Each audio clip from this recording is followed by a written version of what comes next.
That's how I understand it.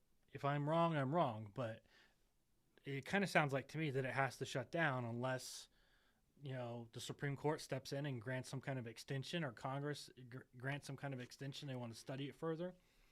It's going to shut down. I'm surprised Instagram hasn't, Facebook and Meta and all them have not kind of capitalized on that and tried to recruit people to come over. I don't know if maybe they were just kind of underestimating it, thinking, it's not really going to happen or what, but it sure sounds like it. Yeah, and I don't know if Instagram or Facebook is really a good.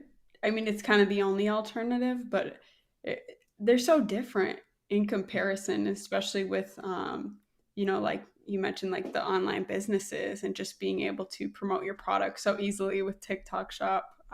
Oh, yeah. Like I kind of wish I could hack it and do it because I know I'm missing out on a lot of audience and younger people that would like the millennial veterans, but yeah, I just can't.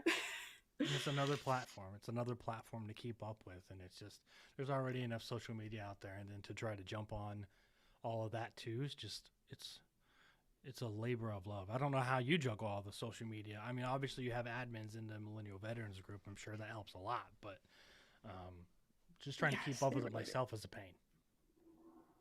Yeah, yeah, I can't imagine, especially in the community setting.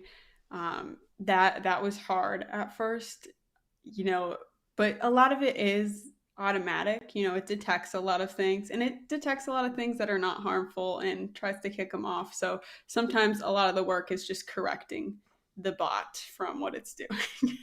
Yeah, I saw Mark Zuckerberg was on Joe Rogan's podcast, and I was listening to it a little bit of it today, and he was talking about the censorship, and I was really interested in what he was saying when it came to the administration of the algorithms, because he was saying, you know, we were blocking stuff on Facebook that was being talked about on the floor of the Senate and the floor of the House in Congress. You could watch it live on TV. It was being replayed on TV and the internet and all that.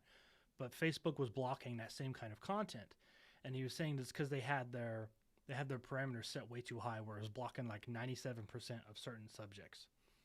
And he said, but then it was Mm, blocking good content that was open for good discussion.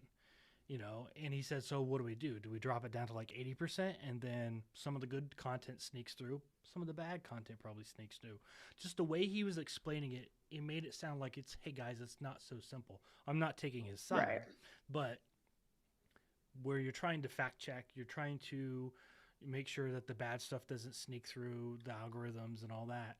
How do you manage all this traffic? And then he was just talking about how big the internet is. He's like, there's so much traffic on the internet. How do you expect live people to be sitting there and looking through it every day? It's impossible. It was just like, wow, that made a lot of sense, and it really kind Hmm. of put it in a little bit more perspective. Again,